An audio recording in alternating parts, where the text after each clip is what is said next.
चलो, today we'll start with the topic cash flow statement. ठीक है, cash flow statement basically is a topic from analysis of financial statements. Cash flow statement, this is analysis of financial statements.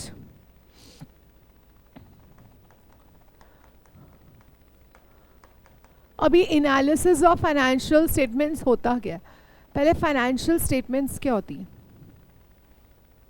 हम कर रहे हैं ना, book कर रहे हैं जिसमें हम कैश फ्लो स्टेटमेंट कर रहे हैं उस बुक को हम कहते हैं analysis of financial statements.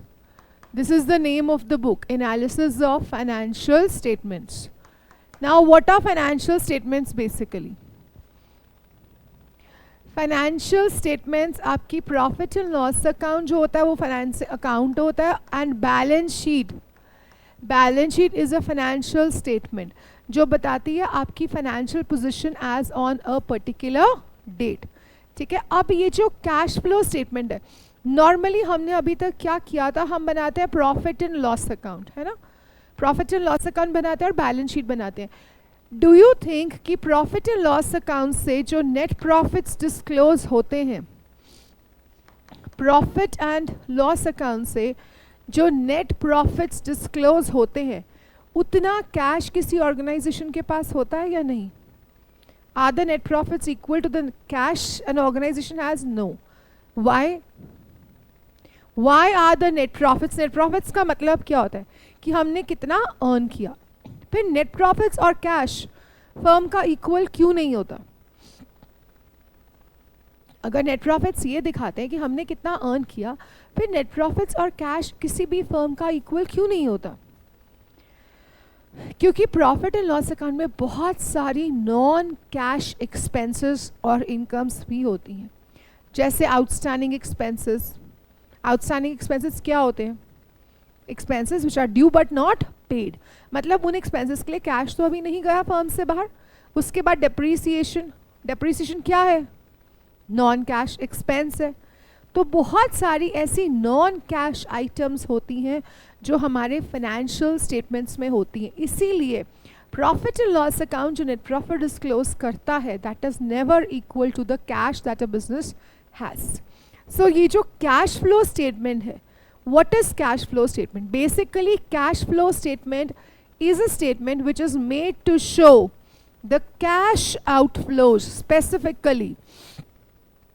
This is made to show specifically the cash outflows and the cash inflows.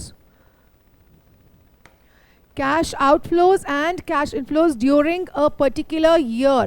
मतलब एक particular year में किसी business में कितने कैश आउटफ्लोज थे, कितना कैश बाहर गया और कितना कैश आया, और नेट इफेक्ट क्या है कैश का. This is why we make a cash flow statement. That means एक पॉइंट तो बिल्कुल क्लियर हो गया, क्योंकि ये कैश फ्लो स्टेटमेंट है तो नॉन कैश एक्टिविटीज की एडजस्टमेंट होती है. मतलब we are not concerned with the non cash activities. अगर हमें प्रॉफिट एंड लॉस अकाउंट से कैश फ्लो स्टेटमेंट बनाना है तो बेसिकली हमारा स्ट्रेस किस चीज़ पे रहेगा? जो भी नॉन कैश आइटम्स हैं उनको एक्सक्लूड कर दिया जाए. ठीक है, उससे हमारा कैश फ्लो पता चल जाएगा. Clear? That is why we have this cash flow statement. That is the meaning of cash flow statement. अब एक बिजनेस ऑर्गेनाइजेशन में primarily there are three types of activities. Primarily in any business organization, there are three types of activities. Operating activities. This is one. Operating activities, investing activities, and financing activities. Investing activities and financing activities. ये three types of activities होती हैं किसी भी एक business organisation में. ठीक है, और जब हम कैश फ्लो स्टेटमेंट करेंगे, हम कैश फ्लो स्टेटमेंट में बेसिकली कैश इनफ्लोज और कैश आउटफ्लोज देखते हैं, और हम डिवाइड करेंगे cash inflows and cash outflows इन तीनों एक्टिविटीज़ से. हम डिफरेंटली लेंगे इन तीनों एक्टिविटीज़ की. ऑपरेटिंग एक्टिविटीज़ से कैश इनफ्लो और आउटफ्लो अलग से देखेंगे, इन्वेस्टिंग एक्टिविटीज़ का कैश इनफ्लो और आउटफ्लो अलग से देखेंगे और फाइनेंसिंग का अलग से देखेंगे, ठीक है। सबसे पहले what are operating activities? What are operating activities? Any activity that is of a recurring nature, जो रेकरिंग नेचर की होती है।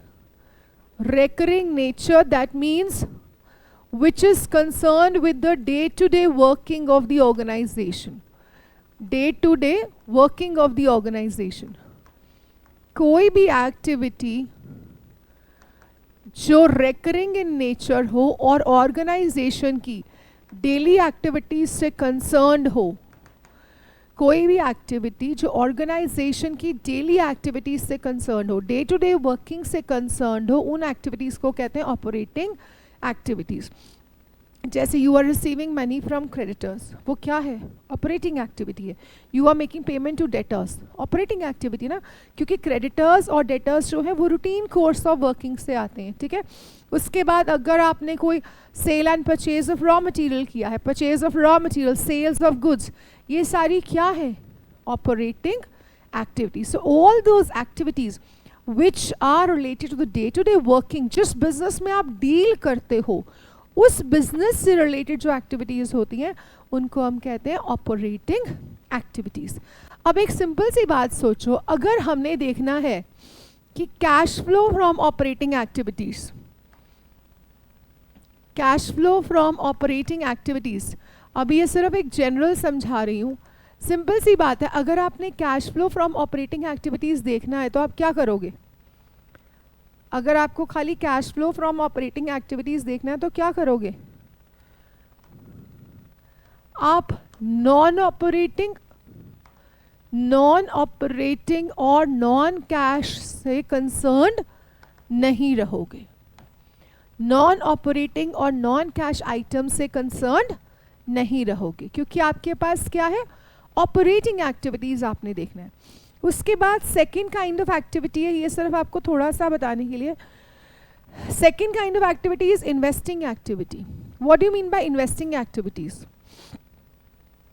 इन्वेस्टमेंट्स हम करते हैं इनकम अर्न करने के लिए। So any sort of money that you are investing, any sort of money that you are investing that will be included in investing activities.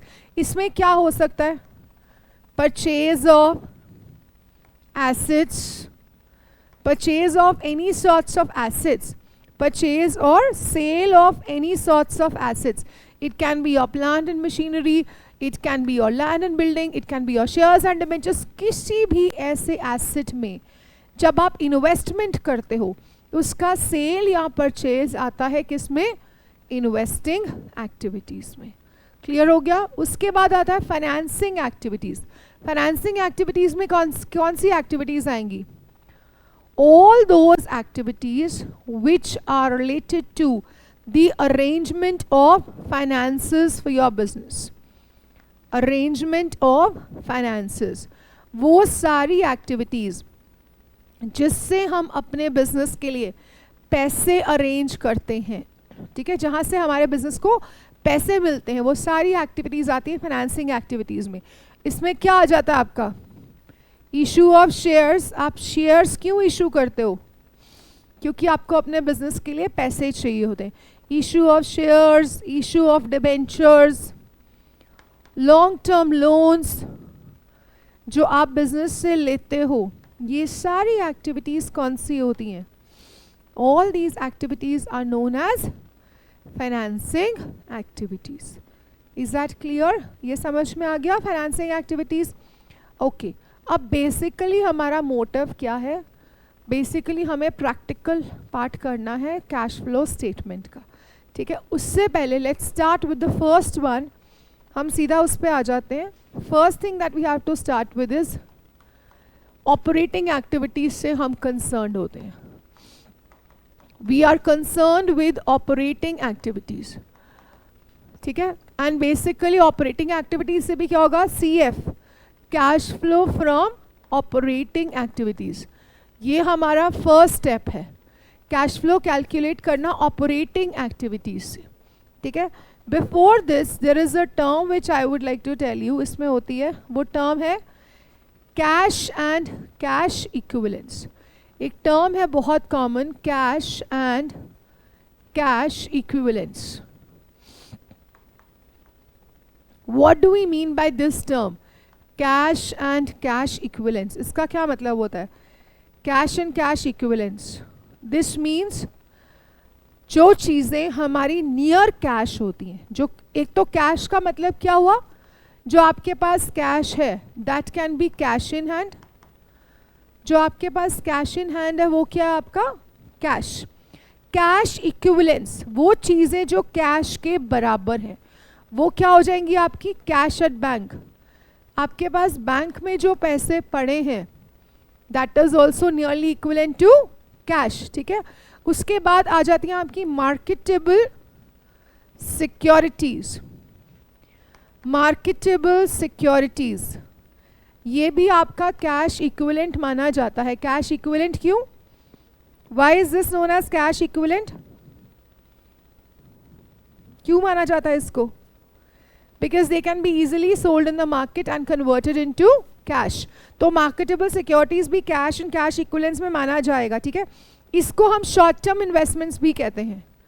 इसको हम शॉर्ट टर्म इन्वेस्टमेंट्स भी कहते हैं. फिर आ जाती हैं आपकी करंट इन्वेस्टमेंट्स. ठीक है, आपकी करंट इन्वेस्टमेंट्स बेसिकली जो 3 मंथ्स के अंदर आप सेल कर सकते हो, ये सारे आते हैं आपके कैश एंड कैश इक्विवेलेंट्स में. Is that clear? These all are related to cash and cash equivalents. अब हम क्या करेंगे, सीधा प्रैक्टिकल पोर्शन पे आ जाते हैं. First we are going to start with is operating activities. और मैं आपको शॉर्टकट सा बताऊंगी कि cash flow from operating activities एक बार को सारा समझा दूंगी क्या है, उसके बाद स्ट्रेट इसके क्वेश्चंस करेंगे. इससे पहले ये भी करवाऊँ, देयर आर 3 to 4 अकाउंट्स जो इस पूरे चैप्टर में बनते हैं. ठीक है, 3 to 4 अकाउंट्स हैं जो इस पूरे चैप्टर में बनते हैं. वो अकाउंट्स आपको पहले बना देती हूँ और उसमें हर चीज़ का ट्रीटमेंट समझा देती हूँ. यही 3 to 4 अकाउंट्स हैं जो पूरे चैप्टर में बनने हैं, चाहे वो फाइनेंसिंग एक्टिविटीज़ लो चाहे वो इन्वेस्टिंग एक्टिविटीज़ लो, so that you come to know कि हाँ हमने इसका ट्रीटमेंट ये करना है. सबसे पहला अकाउंट जो बनता है ना आपके चैप्टर में that is provision for taxation. इससे भी पहले ये समझ लो अकाउंट बनाना कब है. अकाउंट हमेशा तब बनाना है जनरली जब आपको एडिशनल इंफॉर्मेशन दिया हो. मतलब apart from the balance sheet that is given to you, आपको बैलेंस शीट देखो, जो भी कैश फ्लो स्टेटमेंट आप बनाओगे आपको बैलेंस शीट गिवन होगा या profit and loss account given होगा. एज आई टोल्ड यू हम कर क्या रहे हैं, analysis of financial statements. Financial statements को एनालाइज करते हैं. तो फाइनेंशियल स्टेटमेंट्स को एनालाइज कब करेंगे, जब हमें फाइनेंशियल स्टेटमेंट्स गिवन होंगी, राइट? तभी करोगे ना, क्योंकि ये बेसिकली है क्या, एनालिसिस ऑफ फाइनेंशियल स्टेटमेंट्स. तो दैट मीन्स आपको फाइनेंशियल स्टेटमेंट्स गिवन होंगी. अब वो फाइनेंशियल स्टेटमेंट्स क्या हो जाएगी, आपको बैलेंस शीट गिवन होगा या प्रॉफिट एंड लॉस अकाउंट, और in any case balance sheet will be given to you. उसके अलावा जब एडिशनल इंफॉर्मेशन दिया हो तो हमें ये अकाउंट्स बनाने चाहिए. तो हम पहले वो अकाउंट्स बना लेते हैं, क्योंकि एज सच हमें अकाउंट बनाना तो आता है ना. इसमें सबसे पहला आता है provision for taxation. Provision for taxation, this is the first part. अब दोनों चीजें समझाती हूं. First part of provision for taxation is no additional information is given. No additional information is given.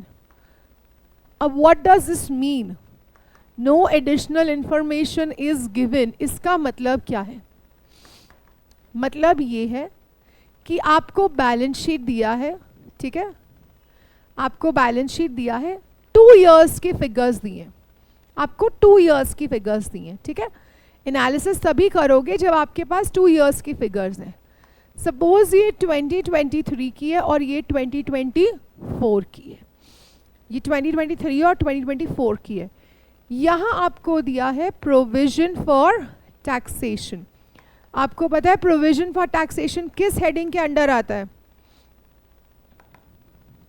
Provision for taxation किस heading के under आता है? Short term provisions. Provision for taxation का main head, because balance sheet में तो main head ही दिया होगा ना, बस मेन हेड है short term provisions. Short term provisions के बाद ये जो प्रोविजन फॉर टैक्सेशन है ये किस में लिखा होता है? नोट्स टू अकाउंट्स में। Because as I told you, जैसे मैंने आपको बताया कि बैलेंस शीट में सब हेड्स नहीं दिए होते, company form of balance sheet में सब हेड्स कभी भी दिए नहीं होते, उसके वहाँ पर सिर्फ एक मेन हेड दिया होगा शॉर्ट टर्म प्रोविजन, ठीक है। उसके अंडर ये नोट्स टू अकाउंट्स में होगा। अभी सिर्फ आपको बताने के लिए मैं इसमें कर रही हूँ, नोट्स टू अकाउंट्स में आपको दिया होगा प्रोविजन फॉर टैक्सेशन। सपोज यहाँ दिया है 50,000 और यहाँ दिया है 60,000, ठीक है, and there is no other additional information given, और कुछ नहीं दिया, सिर्फ यही दोनों चीज़ें दी हैं, provision for taxation previous year का 50,000 और करंट ईयर का 60,000। ये वाला जो करंट ईयर का प्रोविजन है, जो 60,000 रुपीज़ का करंट ईयर का प्रोविजन है, इसको हम कहाँ पर लिखते हैं? इसको हम लेते हैं while calculating net profit before taxation. For the calculation of net profit before taxation, while calculating net profit before taxes, while calculating net profit before tax, ये जो करंट ईयर का प्रोविजन फॉर टैक्सेशन है, current year का provision for taxation is taken into consideration while calculating net profit before taxes. अब वो net profit before taxes कब calculate करेंगे? That I will make you do in the pro forma, अभी समझा रही हूँ। और ये जो प्रीवियस ईयर का प्रोविजन फॉर टैक्सेशन है, इसको it will be considered as taxes paid during the year. It will be considered as taxes paid during the year. इसको हम कंसिडर करेंगे as taxes paid during the year. अब ये कहाँ आएगा? जब आप परफॉर्मा बनाओगे आपको समझ में आ जाएगा, लेकिन अभी सिर्फ अपने पास नोट करने के लिए जो करंट ईयर का प्रोविजन फॉर टैक्सेशन है, that is taken into consideration जब हम कैलकुलेट करेंगे नेट प्रॉफिट बिफोर टैक्सेस, और प्रीवियस ईयर वाला जब हम लेंगे इसको as taxes paid during the year. ये ट्रीटमेंट कब करना इन दोनों का? When no other additional information is given, जब और कोई एडिशनल इंफॉर्मेशन नहीं दिया, बस प्रोविजन फॉर टैक्सेशन का आपको यही दिया है, ठीक है। अब सेकेंड केस जो हम ले रहे हैं, that will be when additional information is given. B part is when additional information is given, जब इनके बारे में कोई और एडिशनल इंफॉर्मेशन गिवन हो। When additional information is given, उस केस में हम क्या करेंगे? हमें प्रोविजन फॉर टैक्सेशन का अकाउंट बनाना पड़ेगा। जब भी किसी चीज़ के लिए एडिशनल इंफॉर्मेशन दिया हो, ऐसी किसी चीज़ के लिए, एसेट्स के लिए, प्रोविजंस के लिए, आई would suggest you always make an account for that particular thing. अगर अकाउंट बनाओगे तो कभी गलती नहीं होगी। अब प्रोविजन फॉर टैक्सेशन का अकाउंट बनाएंगे, अगर एडिशनल इंफॉर्मेशन में कुछ गिवन है तो उसके लिए हम अकाउंट बनाएंगे। अब प्रोविजन फॉर टैक्सेशन अकाउंट कैसे बनेगा, फिर इसका एग्जाम्पल से समझाऊंगी। Provision for taxation account, provision for taxation account.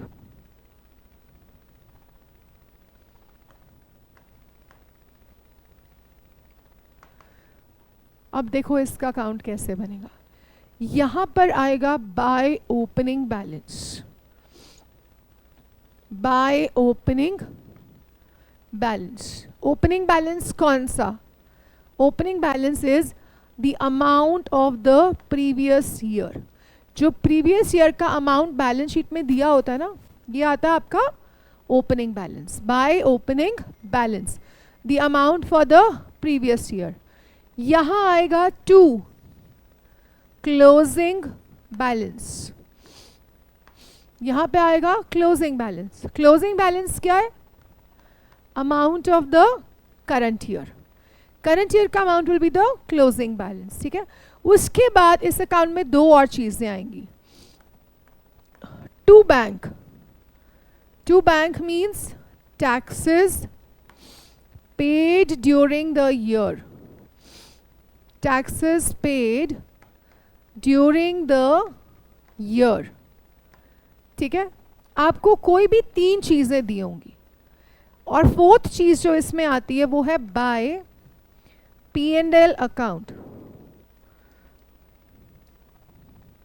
Fourth is by P&L account. This P&L account means provision for taxation made during the year।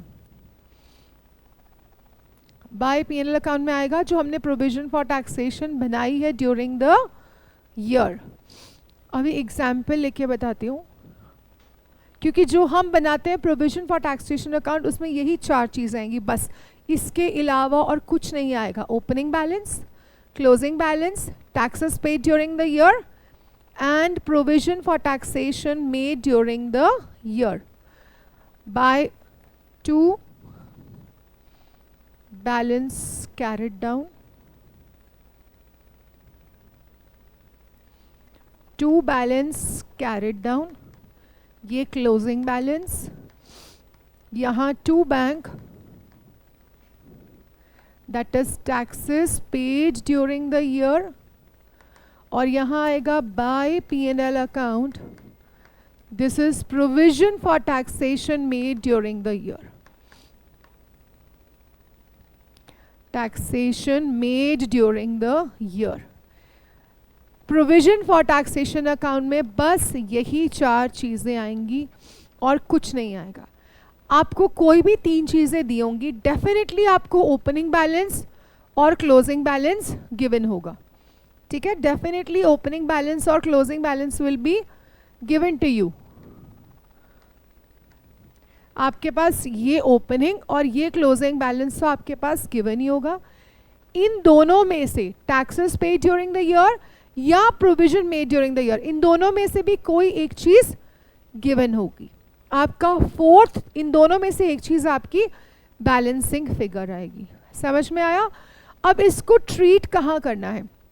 जैसे बोला to bank is taxes paid during the year, ये operating activities में outflow बनेगा, operating activities में outflow बनेगा।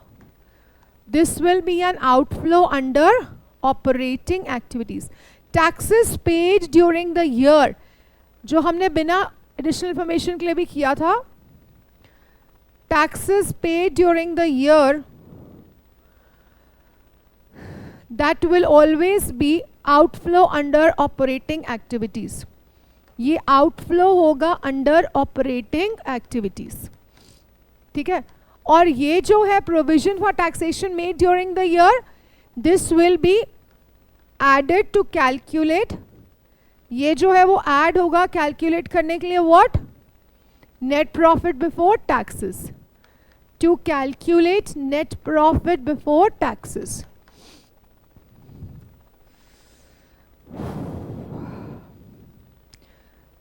जो आपने provision बनाई है ना ड्यूरिंग द ईयर टैक्सेस की, वो हम लेंगे to calculate net profit before taxes, ठीक है। अब इसको एक एग्जाम्पल के साथ सॉल्व करके बता देती हूँ। सेम एग्जाम्पल लेंगे, 50,000 60,000 लिया था ना हमने वहाँ पर, 50,000 और 60,000 वाला एग्जाम्पल रिपीट करेंगे। अब ये नेट प्रॉफिट बिफोर टैक्सेस कहाँ आएंगे? ये जब हम आपको फॉर्मा बनाना शुरू करेंगे उसमें आई टेल यू कहाँ आने नेट प्रॉफिट बिफोर टैक्सेस, ठीक है। तो ये आ गया ऑपरेटिंग एक्टिविटीज में आउटफ्लो, और ये आएगा to calculate net profit before taxes. This will be to calculate net profit before tax, जब हमें वो कैलकुलेट करना है, ठीक है। अब एग्जाम्पल लेते हैं, वही एग्जाम्पल हमें यहाँ पर शॉर्ट टर्म प्रोविजंस में दिया हुआ है, provision for taxation. Provision for taxation, ठीक है। 2023 का अमाउंट है 50,000 और 2024 का अमाउंट है 60,000, ये अमाउंट है, ठीक है। और उसके बाद एडिशनल इंफॉर्मेशन में आपको दिया है, एडिशनल इंफॉर्मेशन में you are given taxes paid during the year, taxes paid during the year amounted to rupees 30,000. This is the additional information जो आपको गिवन है, ठीक है। आप क्या करोगे, अगर सुनो एक बार दोबारा से सुन लो, अगर ये एडिशनल इंफॉर्मेशन नहीं दिया होता हमें, अगर ये एडिशनल इंफॉर्मेशन नहीं दिया होता तो हम क्या करते, ये वाला जो 60,000 का अमाउंट है ड्यूरिंग द करंट ईयर वाला, इसको हम कंसिडर करते for calculating net profit before taxes, ठीक है। और ये जो प्रीवियस ईयर का अमाउंट है 50,000 2023 का, इसको हम लेते हैं as taxes paid during the year. That means an outflow under operating activities, क्योंकि टैक्सेस क्या है, बेसिकली ऑपरेटिंग एक्टिविटी है ना, आपको हर साल टैक्स पे करना पड़ता है अपनी इनकम पे, so it's an operating activity. अब जब एडिशनल इंफॉर्मेशन दिया है तो आप क्या करोगे, प्रोविजन फॉर टैक्सेशन अकाउंट बनाओगे, you will make a provision for taxation account. इसमें सबसे पहले आप लिखोगे बाय ओपनिंग बैलेंस, यहाँ आ जाएगा bye opening balance. Opening balance means the amount of the previous year, यहाँ प्रीवियस ईयर वाला अमाउंट आएगा। प्लीज रिमेंबर ओपनिंग बैलेंस में प्रीवियस ईयर वाला अमाउंट आएगा विच इज 50,000, करेक्ट। उसके बाद यहाँ आ जाएगा to closing balance, closing balance में करंट ईयर वाला अमाउंट आएगा विच इज 60,000। अब हमें क्या दिया हुआ है, taxes paid during the year amounted to this much, तो taxes paid during the year में आ जाएगा to bank and the amount is 30,000। ये हमने टैक्सेस पे किए हैं, ये क्या बनेंगे हमारे आउटफ्लो अंडर ऑपरेटिंग एक्टिविटीज। अब यहां से हमारे पास बैलेंसिंग फिगर आएगी, ये 90,000 है, ठीक है, इस साइड पे, यहाँ 50 है, बैलेंसिंग फिगर कहाँ आ जाएगी 40,000 बाय P&L अकाउंट, ये आ जाएगी आपकी बैलेंसिंग फिगर। एंड इसको हम लेंगे provision for taxation made during the year, provision for taxation made during the year, and that is account as balanced 90,000। ये समझ में आ गया provision for taxation का अकाउंट कैसे बनेगा, इज दिस क्लियर, बिकॉज ये इसका मेजर रोल है एक ऑपरेटिंग एक्टिविटीज़ में। अभी मैं सिर्फ ऑपरेटिंग एक्टिविटीज़ वाला करवाती हूँ, मशीनरी अकाउंट हो वो जब दूसरी एक्टिविटीज़ करेंगे उसमें करवा दूंगी। एक चीज़ और ऑपरेटिंग एक्टिविटीज़ में जो आपको कंसिडर करनी पड़ती है, that is proposed dividend, proposed dividend, ठीक है, and interim dividend, proposed dividend and interim dividend. See, what is proposed dividend? Proposed dividend again आपको बैलेंस शीट में दिया होगा under short term provisions. ये होता है कि this is the dividend that you propose to give to your shareholders, जो आप अपने shareholders को देना चाहते हो। अब ध्यान से सुनना, proposed dividend भी ऐसे ही बैलेंस शीट में नोट्स टू अकाउंट्स में आपको दिया होता है प्रपोज्ड डिविडेंड। एक आपको प्रीवियस ईयर में अमाउंट दिया होगा, एक आपको करंट ईयर में अमाउंट दिया होगा। करंट ईयर का प्रपोज्ड डिविडेंड आप कभी भी कैश फ्लो स्टेटमेंट की कैलकुलेशन में नहीं लोगे। करंट ईयर के प्रपोज डिविडेंड का कोई कनेक्शन ही नहीं है आपकी कैश फ्लो स्टेटमेंट में, किसी भी एक्टिविटी में नहीं है, बिकॉज करंट ईयर के प्रपोज डिविडेंड का मतलब है कि ये डिविडेंड हमने इसे अब प्रपोज किया है, नेक्स्ट ईयर ये एनुअल जनरल मीटिंग में अप्रूव होगा और फिर शेयर होल्डर्स के पास जाएगा। तो एक चीज़ दिमाग में बिठा लो, ये जो करंट ईयर का प्रपोज डिविडेंड है इसका कोई रोल नहीं है कैश फ्लो स्टेटमेंट की किसी भी एक्टिविटी से। अब बचा प्रपोज्ड डिविडेंड। प्रपोज्ड डिविडेंड को ऑपरेटिंग एक्टिविटीज में जो प्रीवियस ईयर वाला है, proposed dividend of the previous year, इसको हम लेते हैं ऑपरेटिंग एक्टिविटीज में और इसको हम कहाँ लेंगे? while we are calculating net profit before taxes। Propose dividend को हम लेंगे while calculating, वो भी कौन से ईयर का? प्रीवियस ईयर का। while calculating net profit before taxes, ठीक है। Propose dividend of the previous year, क्योंकि ये माना जाता है प्रीवियस ईयर ये प्रपोज किया, इस साल एनुअल जनरल मीटिंग में अप्रूव हुआ और शेयर होल्डर्स में डिस्ट्रीब्यूट हो गया, तो प्रीवियस ईयर वाला प्रपोज डिविडेंड कंसिडर करना है, करंट ईयर वाला नहीं करना। और यही प्रपोज डिविडेंड हम लेंगे as dividend paid during the year, इसी को हम लेंगे as dividend paid during the year. समझ में आया? इसी प्रपोज डिविडेंड को आप as dividend paid during the year ले लोगे। क्लियर? अब इंटरिम डिविडेंड को क्या करेंगे? इंटरिम डिविडेंड का भी सेम स्टोरी है। इंटरिम डिविडेंड भी हम वही लेंगे for the calculation of net profit before taxes. Interim dividend होता क्या, पहले ये बताओ, व्हाट इज इंटरिम डिविडेंड? कभी सुना interim dividend word? Interim dividend is, interim का मतलब क्या होता है? बीच में।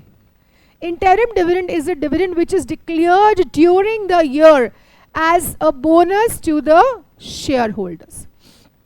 अब देखो, जैसे मैंने आपको बोला ना, propose dividend, propose dividend for the previous year को हम क्या करते हैं? Propose dividend for the previous year को हम लेते हैं for calculation of net profit before taxes और उसी को हम कंसिडर करते हैं as dividend paid during the year.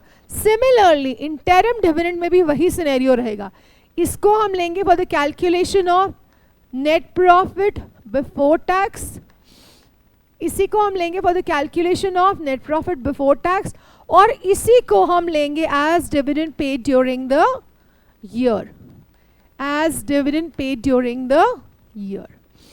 ये चीज क्लियर हो गई? प्रोविजन फॉर टैक्सेशन की ट्रीटमेंट समझ में आ गया, प्रपोज डिविडेंड का ट्रीटमेंट समझ में आ गया, ठीक है। अब सिंपल सी बात है, हम कैलकुलेशन करते हैं, सीखते हैं। First, calculation of cash flow from operating activities.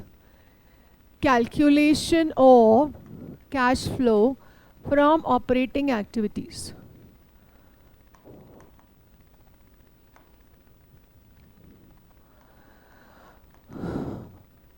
First step में हम क्या कैलकुलेट करते हैं? इसके अंडर स्टेप्स हैं, धीरे धीरे स्टेप्स बताती हूँ। फर्स्ट स्टेप में हमारा कैलकुलेशन होता है calculation of net profit before taxes and extraordinary items. I think CBSE वाले बच्चों के लिए है net profit before taxes and extraordinary items, ISC वालों के लिए सिर्फ है calculation of net profit before taxes. So first step in this is number 1, calculation of net profit before taxes, before tax and extraordinary items. Calculation of taxes before, calculation of net profit before tax and extraordinary items. Basically आप जब cash flow statement from operating activities, cash flow from operating activities करोगे, इसको हम start करते हैं net profit से। इसका starting point is net profit लेते हैं हम।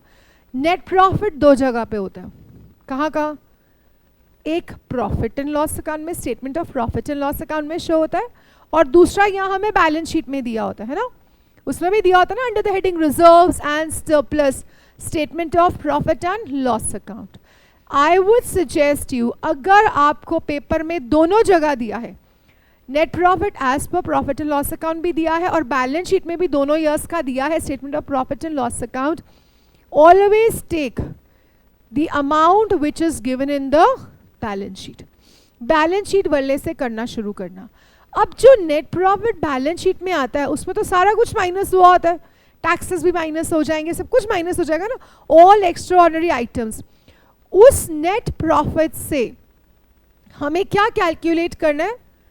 Cash flow from operating activities. और हमारे पास है क्या? सिर्फ एक बार दिमाग में सोच के देखो, before we make the format या परफॉर्मा, उसको याद करने की बजाय एक बार दिमाग में सोच के देखो हमारे पास क्या है, हम कहाँ से शुरू हो रहे हैं? Statement of profit and loss account के प्रॉफिट से, ठीक है। हमें कैलकुलेट क्या करना है वहाँ से? Cash flow from operating activities, है ना। अब वो जो नेट प्रॉफिट है उसमें बहुत सारी नॉन कैश आइटम्स भी होंगी और उसमें बहुत सारी ऐसी आइटम्स भी होंगी जो शायद कैश में हो लेकिन वो ऑपरेटिंग एक्टिविटीज़ की नहीं है, वो या तो इन्वेस्टिंग से रिलेटेड है या फिर फाइनेंसिंग से। जैसे interest on loan paid, interest on debentures, वो क्या है? ये कौन सी आइटम्स है? फाइनेंसिंग एक्टिविटीज़ है ना। Loss on sale of asset, वो क्या है? Investing activity. एसेट्स तो इन्वेस्टिंग एक्टिविटी होती है। तो इतनी सारी चीज़ें नेट प्रॉफिट में होती है ना, मतलब हमें करना क्या है? इन सारी चीज़ों की एडजस्टमेंट करनी है। क्लियर? अगर हम इवैल्यूएट करके देखें, हम एक तरफ कह रहे हैं कि हमें नेट प्रॉफिट से शुरुआत करनी है, हमें शुरुआत करनी है नेट प्रॉफिट से, और हमने पहुंचना कहाँ तक है? हमारी डेस्टिनेशन क्या है? Cash flow from operating activities. इसका मतलब इस नेट प्रॉफिट में हमें सिर्फ कैश वाली चाहिए और ऑपरेटिंग एक्टिविटीज चाहिए। इस नेट प्रॉफिट में जो भी नॉन कैश और नॉन ऑपरेटिंग आइटम्स हैं, अगर हम उनका एडजस्टमेंट कर दें तो हमारे पास cash flow from operating activities आ जाएगा, राइट। तो दिमाग में ये रखना, क्योंकि कहीं ना कहीं इसका फॉर्मेट ऊपर नीचे हो जाए तो उसके मार्क्स नहीं कटते, क्योंकि एनालिसिस है, अमाउंट्स आपकी करेक्ट होनी चाहिए। इसीलिए आपके दिमाग में कंसेप्चुअल क्लैरिटी होनी चाहिए कि हम कहाँ से शुरू हो रहे हैं, हमें जाना कहाँ तक है, ठीक है, और हमें किस चीज़ की एडजस्टमेंट करनी है। एज सच इसका फर्स्ट स्टेप में हम क्या करते हैं? Calculation of net profit before tax and extraordinary items. इसका मतलब हमारी जो एडजस्टमेंट्स है वो हमें किसको लेके करनी है? टैक्सेस को लेके और एक्स्ट्राऑर्डिनरी आइटम्स को लेके, इनको लेके हमें एडजस्टमेंट्स करनी है। Am I clear? ओके, चलो फर्स्ट स्टेप इज, हमें क्या दिया होगा? Difference in the balance of, difference in the balance of statement of P&L account.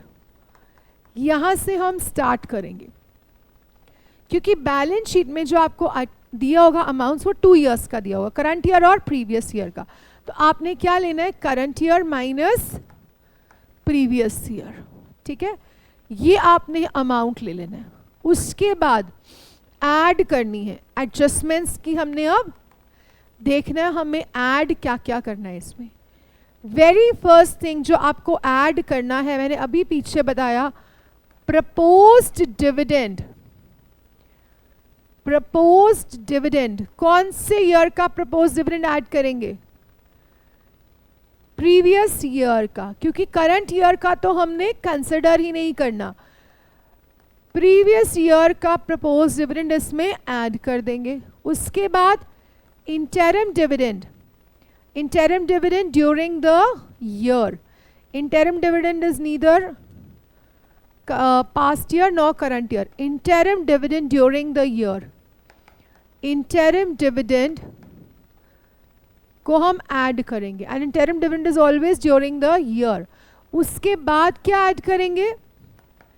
Provision for taxation add करेंगे। Provision for taxation अब कौन सी ऐड करेंगे? जल्दी से बता दो। प्रोविजन फॉर टैक्सेशन कौन सी ऐड करेंगे? सेम ही है, हाँ, करंट ईयर की प्रोविजन फॉर टैक्सेशन ऐड करेंगे। और अगर अकाउंट बनाया तो provision for taxation made during the year, जो हमने पूरे साल में प्रोविजन फॉर टैक्सेशन बनाई है अकाउंट में, पीछे अकाउंट बनाया था ना, उसमें provision for taxation made during the year, वो ऐड करेंगे. And the fourth thing that you have to add is transfer to reserves. अगर हमने रिजर्व्स में कुछ अमाउंट ट्रांसफ़र किया है तो हम उसको ऐड बैक करेंगे.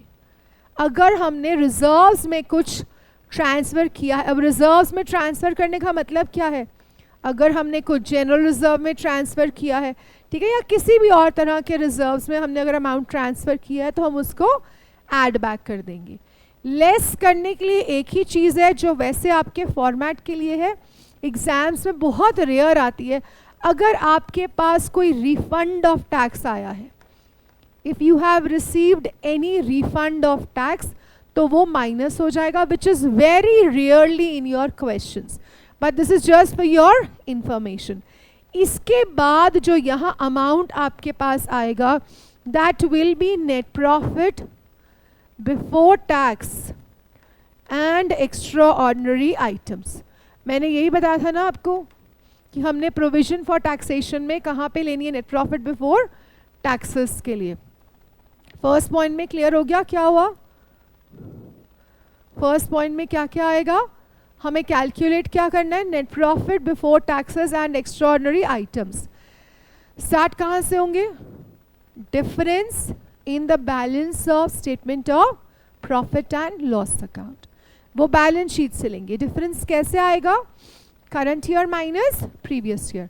उसके बाद इसमें 4 चीज़ें ऐड करनी है, ठीक है. जैसे प्रोविजन फॉर टैक्सेशन के अकाउंट में भी 4 ही चीज़ें थी ना, इसमें भी 4 ही चीज़ें ऐड करनी है. वो कौन सी हैं, transfer to reserves, provision for taxation for which year, अगर एडिशनल इंफॉर्मेशन नहीं दी तो करंट ईयर, और अगर हमने अकाउंट बनाया है तो फिर जो provision for taxation made during the year है, प्रपोज डिविडेंड प्रीवियस ईयर का, interim dividend during the year, और उसमें से माइनस क्या करेंगे, refund of taxes.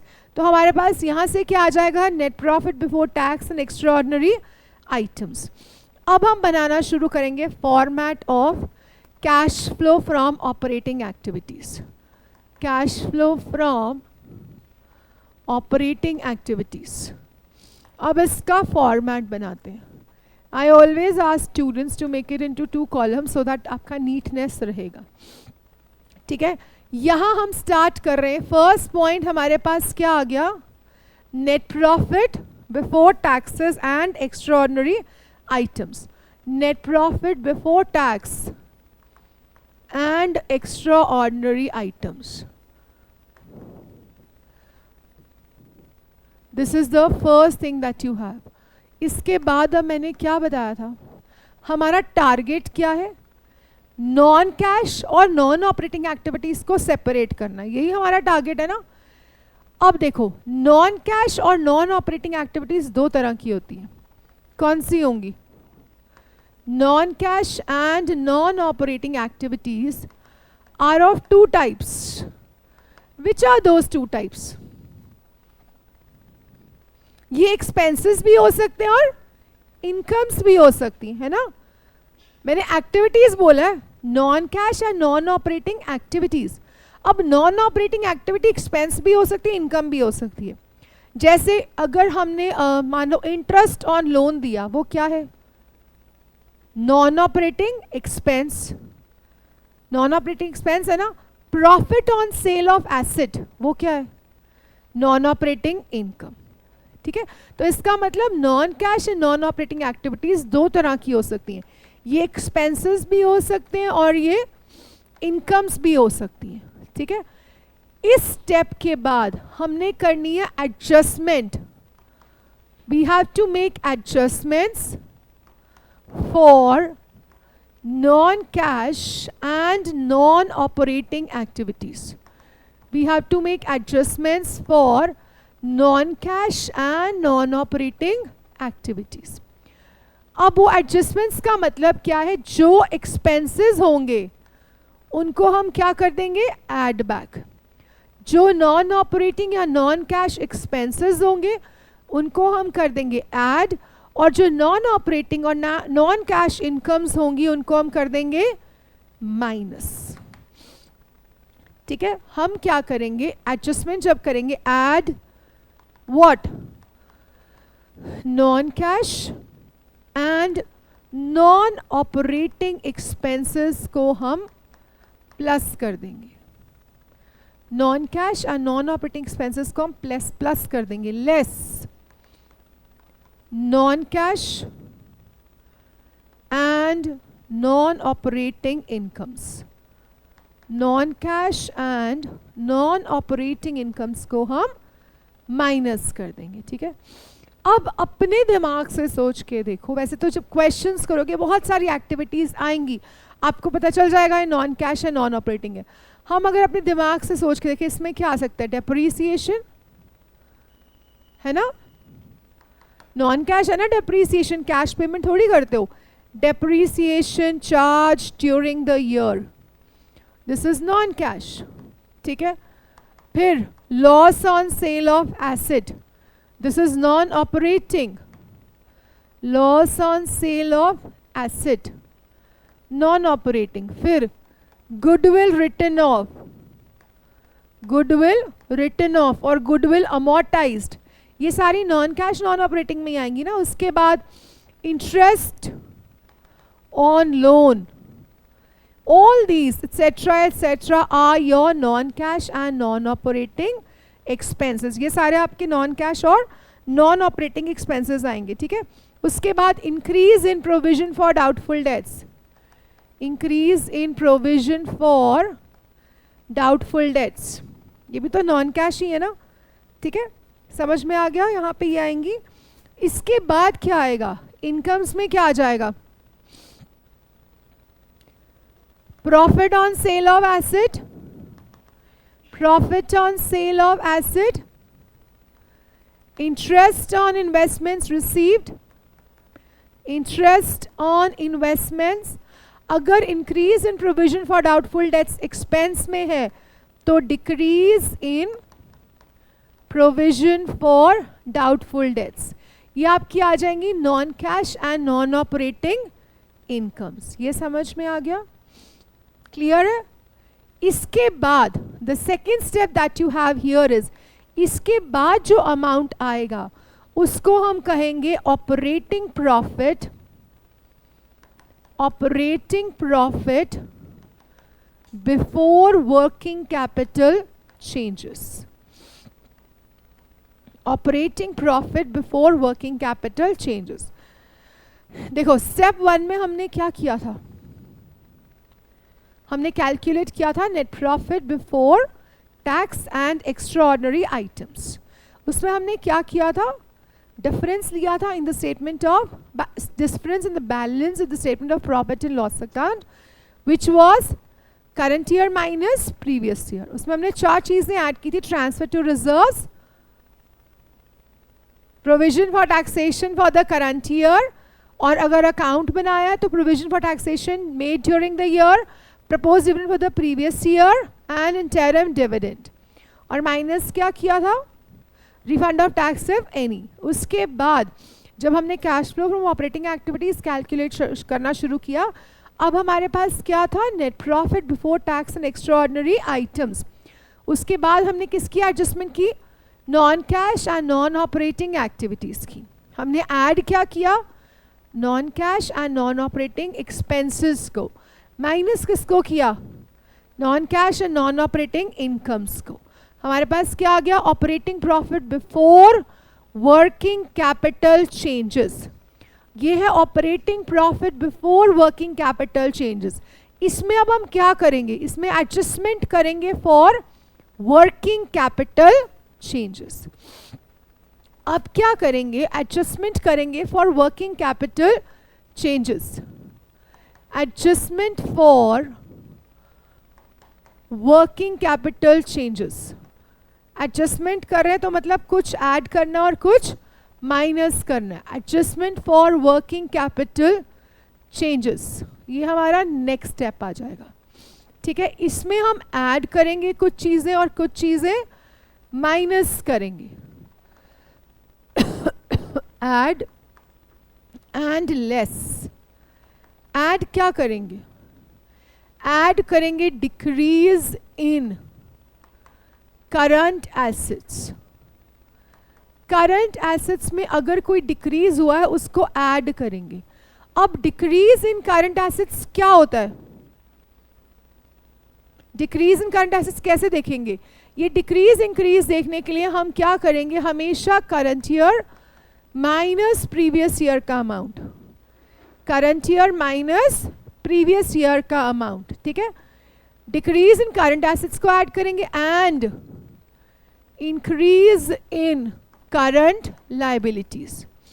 Current liabilities में अगर कोई इंक्रीज हुआ है तो उसको हम ऐड करेंगे, क्योंकि वर्किंग कैपिटल में क्या चीजें आती हैं? Working capital has what? What do you mean by working capital?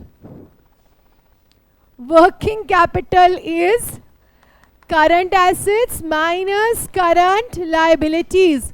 ये रेशियोज के चैप्टर में है.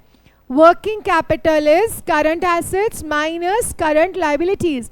इसका मतलब वर्किंग कैपिटल में दो चीजें आती हैं, करंट एसेट्स और करंट लायबिलिटीज. हमने यहाँ क्या करना है, एडजस्टमेंट करनी है फॉर वर्किंग कैपिटल चेंजेस.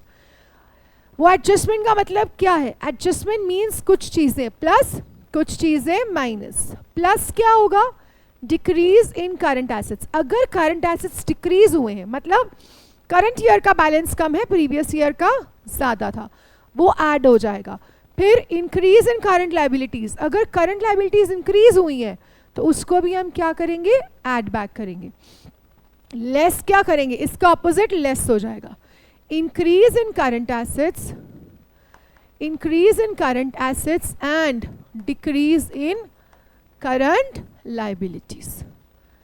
ठीक है, ये समझ में आ गया working capital changes.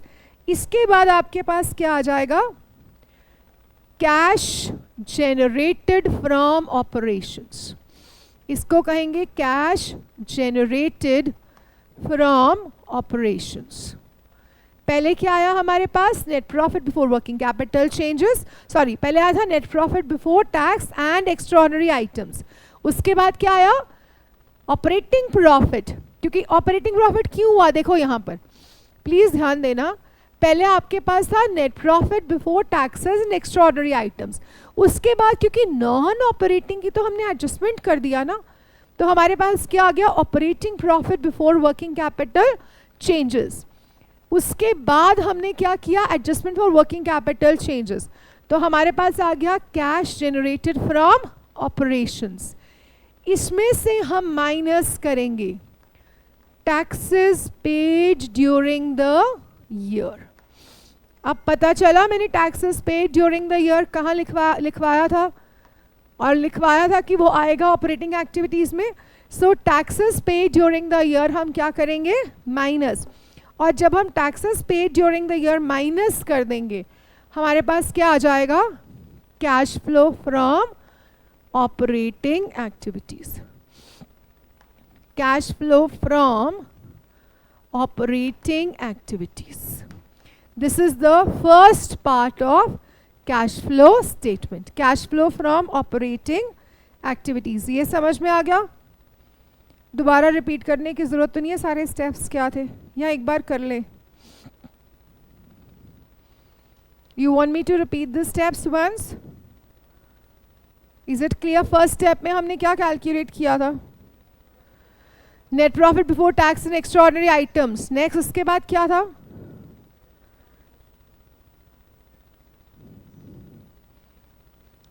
First step में क्या कैलकुलेट किया था, बस ये पूछा है, net profit before tax and extraordinary item. Second में क्या कैलकुलेट किया था, operating profit before working capital changes.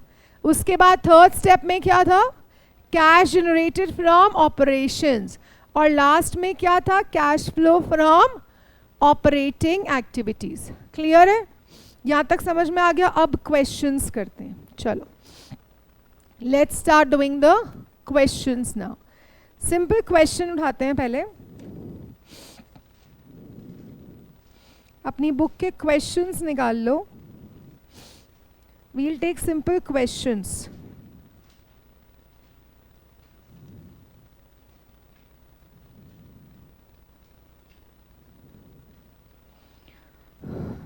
Simple questions are from page number, practical questions उठाएंगे। Question number 6 A part, page number 4.121, question number 6 A part, just take up that. Question number 6 का A part करेंगे।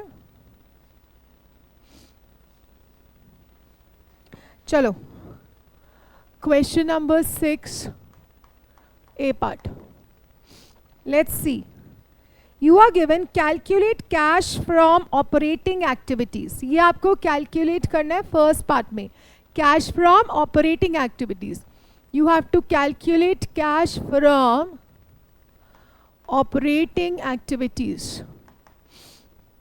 ठीक है, अब जहाँ जहाँ हमें लगेगा अकाउंट की ज़रूरत है वहाँ वहाँ हम बना लेंगे। अभी यहाँ पे आपके क्वेश्चन में क्या दिया हुआ है, आपको ऑलरेडी दे दिया है operating profit. You are already given in the question operating profit before working capital changes. That means आपको इससे पहले वाले steps करने की ज़रूरत नहीं है। You are already given operating profit before working capital changes. That is already given to you. वो net pro हमें करने की ज़रूरत नहीं है, वो non operating expenses और वो सब की adjustment नहीं करना। और वो कितना amount दिया है, that is 1,30,000. I will write this in the outer column, 1,30,000 rupees. ठीक है, इसके बाद हम क्या करते थे operating profit before working capital changes के बाद? Adjustments for working capital changes, adjustments for working capital changes. हमने एडजस्टमेंट्स करनी है वर्किंग कैपिटल चेंजेस के। वो एडजस्टमेंट्स क्या है? ऐड क्या करते हैं हम? Decrease in current assets, add decrease in current assets and increase in current liabilities. Add decrease in current assets and increase in current liabilities, इसको हम करते हैं ऐड, राइट। लेस किसको करते हैं? Less increase in current assets and decrease in current liabilities. I always tell my students कि format को लिख लिया करो क्वेश्चन स्टार्ट करने से पहले, मेन हेडिंग्स।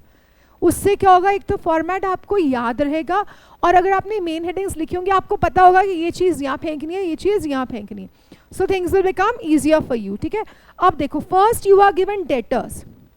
डेटर्स का current year balance is 40,000, previous year balance is 50,000। मतलब डेटर्स क्या हुए हैं? डिक्रीज हुए हैं ना, क्योंकि 2021 का बैलेंस है 50, 2022 का बैलेंस है 40, तो डिक्रीज हुए हैं डेटर्स। डिक्रीज इन डेटर्स को हम क्या करेंगे? ऐड। डिक्रीज इन डेटर्स है, मैंने हाथ रखा वही देखो, डिक्रीज इन करंट एसेट्स को हम ऐड करते हैं। तो decrease in debtors, debtors have decreased, decrease in debtors and the amount is how much? 10,000। Clear? Decrease in debtors. उसके बाद नेक्स्ट देखो, नेक्स्ट आपको दिया bills receivable.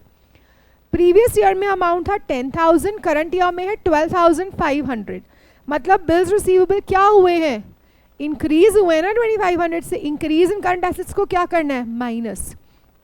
Increase in bills receivable, bills receivable increase हुए कितने से?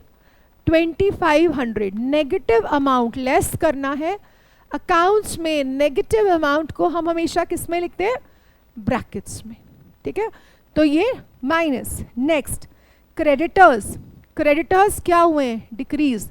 पहले 25,000 थे, अब 20 हो गए। क्रेडिटर्स डिक्रीज हुए हैं, डिक्रीज इन करंट लाइबिलिटीज को हम माइनस करते हैं। डिक्रीज इन क्रेडिटर्स, कितने अमाउंट से डिक्रीज हुए क्रेडिटर्स? 5,000। ठीक है, 5,000 से डिक्रीज हुए, 5,000 को हम माइनस करेंगे। Clear? Next outstanding expenses. Outstanding expenses current liability है, 200 रुपीज से इंक्रीज हुए हैं, पहले 800 थे और 1000 थे. आउटस्टैंडिंग एक्सपेंसेस इंक्रीज हुए हैं, increase in outstanding expenses 200 increase है ना ये. उसके बाद next bills payable. Bills payable क्या है? लाइबिलिटी है, और लाइबिलिटी डिक्रीज हुई है 15,000 से. So decrease in bills payable. Decrease हुआ है ना, पहले 40 था अब 25 था, 15,000 से डिक्रीज हुआ तो हम इसको माइनस करेंगे. ठीक है. Next accrued income. What is accrued income? Current asset. It is income due but not received. और accrued income क्या हुआ है? इंक्रीज हुआ है 1000 रुपीज से. एसेट का इंक्रीज क्या करते हैं? लेस. इंक्रीज इन accrued income. Accrued income 1000 rupees से इंक्रीज हुआ है, इसको लेस में लिखेंगे. फिर से ब्रैकेट्स में 1000 नेगेटिव. अब पॉजिटिव वाले ऐड करो 10,200. This will be 1,40,200. Right. Negative वाले ऐड करो 7,500, 22,500, 26,500. Negative. Is it? No. 15 plus 5 20. Just a minute. 22 23,500. 23,500. Negative is 23,500. Now subtract this. 1,40,200 minus 23,500. 140 minus 20 is 120. 120 minus 3 is 117. 117. 1,16,700. 22,500. It should be 23,500. It should be 23,500. It is 23,500. 140 minus 23. 140 minus 20 is 120. 120 minus 3 is 116. 116. 117. 1,16,700 नहीं है answer. 1,16,700. 1,16,700 is your cash flow from operating activities. समझ में आ गया ये starting point clear हो गया. Cash flow from operating activities कैसे निकालते हैं. चलो अब हम इसके क्वेश्चंस करेंगे और कल इस पे हम करेंगे डाउट्स, इससे रिलेटेड डाउट्स लेंगे क्वेश्चंस के. ठीक है.